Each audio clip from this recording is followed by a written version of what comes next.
hoje comentando o capítulo 2 do livro A Busca Chega ao Encontro, Consciência, Meditação e Transcendência, à luz dos ensinamentos de Nisargadatta Maharaj, Ramana Maharishi e outros mestres da não-dualidade. Capítulo 2, intitulado Distinções Importantes, Ego, Mente, Pensamento, Consciência. Eu, silêncio, assisto às palavras. Uma outra forma de dizer isso é: eu, consciência observadora, observo os pensamentos. E uma maneira mais certa de dizer ainda seria assim: ao invés de dizer meu silêncio assiste às palavras, é eu silêncio, eu silêncio assisto às palavras. Quer dizer, eu sou silêncio. Porque quando eu digo meu silêncio, eu estou criando uma dualidade. Há um eu que sou e que ainda tem as palavras, o que é mais grave ainda, como se fosse. Então, a frase correta seria, e a melhor frase seria desse jeito: eu, silêncio. Porque o que eu sou? Eu sou silêncio. A pura consciência é silêncio. Então, eu sou pura consciência. E pura consciência é a consciência absolutamente vazia. Não há palavras, portanto, não há pensamentos, não há sentimentos, sensações, percepções, emoções, imagens, nada. É o cosmos vazio. É pura paz, é pura beatitude, Satchidananda, pura quietude. Então, essa é a pura consciência. Mas se vem um pensamento, uma palavra, né? Essa pura consciência, então, é o espaço, é o puro céu, puro espaço. Aquela analogia que eu gosto de fazer, então, é como se estivesse surgindo lá no final do espaço consciência. Espaço consciência vazio é um infinito vazio, cosmos vazio. Aí começa a surgir, em algum ponto nesse infinito, uma pequena, imaginando o céu, uma pequena fumacinha, um embrião de uma nuvem. Então, o céu está completamente vazio, não há nuvens, não há pássaros, não há aviões, não há chuva, não há nada. Aí começa a surgir aquilo que é o embrião de uma nuvem, uma pequena massa condensada de partículas. E eu sou pura consciência. Eu posso ter algo em mim, pura consciência, chamado a atenção para aquilo que está emergindo, surgindo ali naquele espaço. Se eu me mantenho enquanto pura consciência, aquilo vai se dissolver, vai passar. Né? Aquela pré-nuvem vai passar no céu. Se, todavia, eu dou atenção àquele fenômeno que está surgindo, eu serei a fonte de nutrição, de alimento dele. Então, aquela pré-nuvem, aquelas pequenas partículas se condensando, vão se transformar numa nuvem, extraindo a energia para isso, da atenção do que então era pura consciência. Mas quando eu começo a prestar atenção nesse fenômeno, aí, se eu de fato presto atenção, eu vou transformar aquele fenômeno num objeto e eu já estarei me constituindo como sujeito. Então, aí surge o eu. Mas um eu que é um eu observador. Aí eu sou a consciência não pura, mais vazia, mas a consciência observadora testemunha. Tá? Então, quando eu digo assim, eu, silêncio, observo as palavras, eu estou nessa transição da pura consciência para eu, consciência observadora. Eu, silêncio, que a pura consciência é silêncio. É uma coisa que é impossível de dizer, porque aí me lembra de novo o filme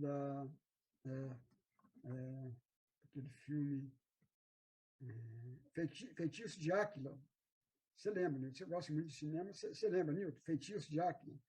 O nome, sim. Eu lembro o nome, mas eu não vi o filme. Então você tem que assistir. É maravilhoso. Feitiço de Áquila. É uma história de um encanto, de um feitiço, um um homem que era apaixonado por uma mulher, e ele recebe um feitiço. Ele era um príncipe, acho que era um príncipe. Ele recebe um encantamento de um príncipe que, quando ele se aproximava, aí eu não sei, eu não vou lembrar a história direito. Quem sabe a história me ajude a contá-la. Mas quando anoitecia, durante o dia, ele era um homem, e essa moça, essa mulher, ela foi encantada e transformada num gavião, um pássaro. É isso, gente? Um pássaro. Pois é. Agora eu estou sem saber o que cada um se transforma, né? Eu acho que era um pássaro grande, sabe? Um pássaro grande. Então, ele não tinha contato com ela, porque ela era um pássaro. Quando vinha a noite, então, quando começava a anoitecer, ela ia se transformando na mulher que, de fato, ela era, e ele ia se transformando num lobo, por esse encantamento. Então, durante a noite, ele era um lobo e ela era mulher. Quando o dia ia surgindo, a luminosidade ia surgindo, então ela, como mulher, esperava poder vê-lo. Quando ela ia ao encontro desse lobo, ela sabia que ele era um lobo. Ela era mulher à noite, né? Quando ela ia ao encontro desse lobo, não. Ela se transformava em pássaro, né, Evaldo? Ela se transformava em pássaro. E eles nunca se encontravam. Nunca se encontravam. À noite ele era lobo e ela era mulher. E de dia ele era um homem e ela era esse pássaro. Então, o filme é sobre esse encantamento, sabe? É um filme lindo, maravilhoso. Como é que se poderia quebrar esse encantamento para que eles pudessem se encontrar, se amar, né? Essa passagem do dia para a noite, da noite para o dia, quando é que acaba o dia e começa a noite? Eu me lembro daquela poesia da Cecília Meirelles, né? Não fales palavras vãs, as palavras do mundo. Não digas onde termina o dia, onde começa a noite. Onde acaba a noite, onde começa o dia. Qual que é o limite de um e de outro? Né? Então, essa franja, esse limite aí, ele é muito tênue. E ele...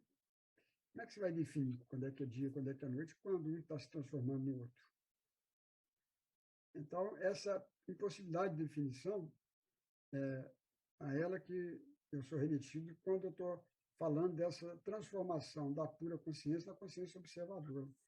Quando é que eu deixo a pura consciência e sou consciência observadora?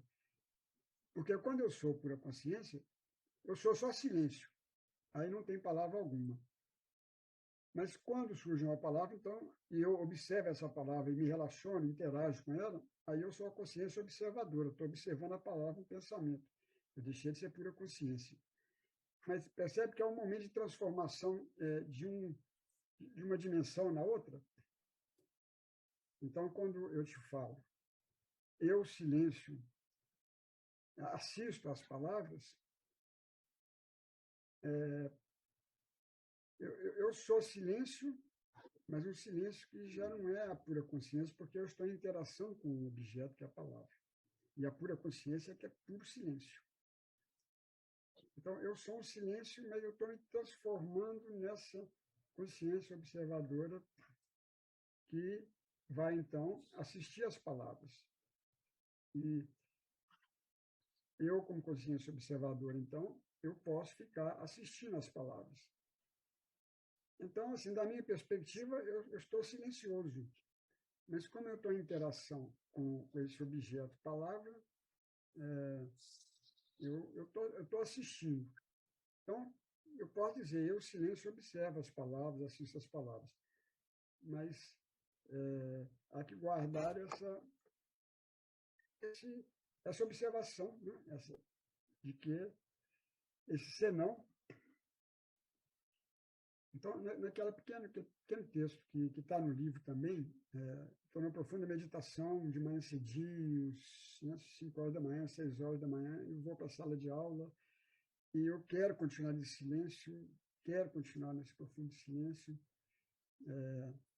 mas eu estou em interação com a turma.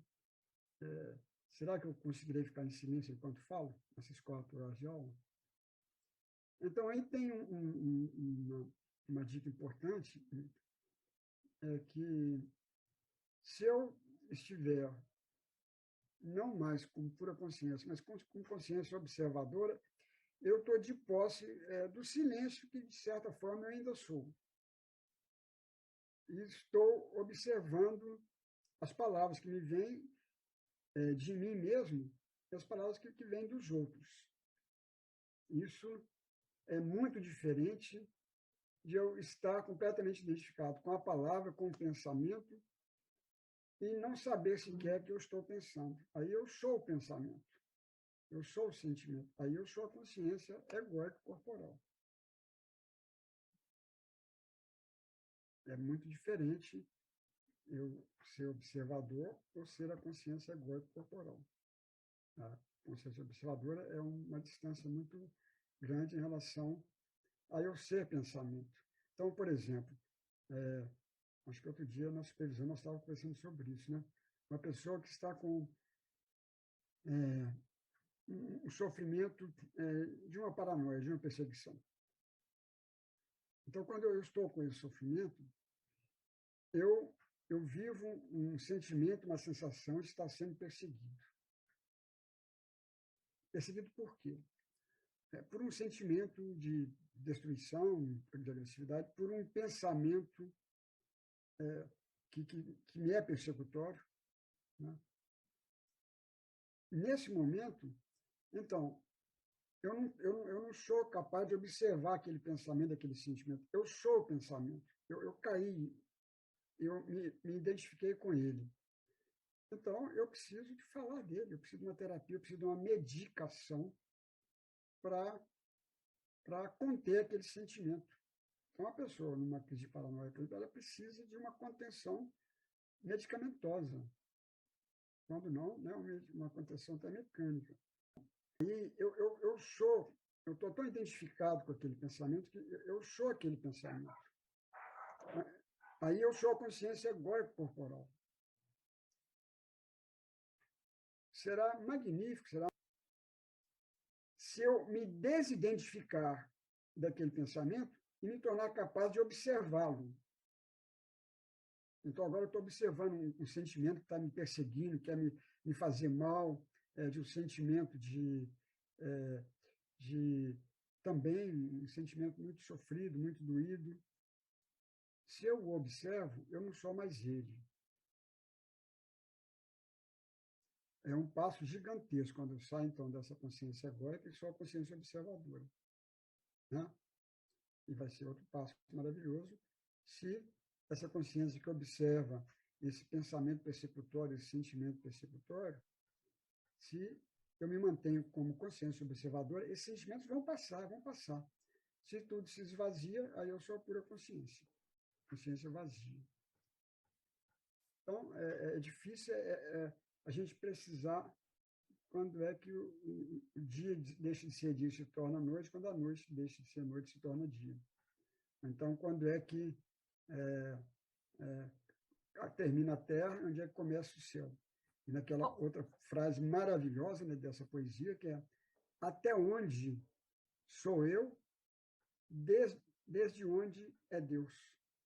Como é que é possível isso, né? Até onde sou eu e desde onde é Deus. Onde é que eu termino e Deus começa?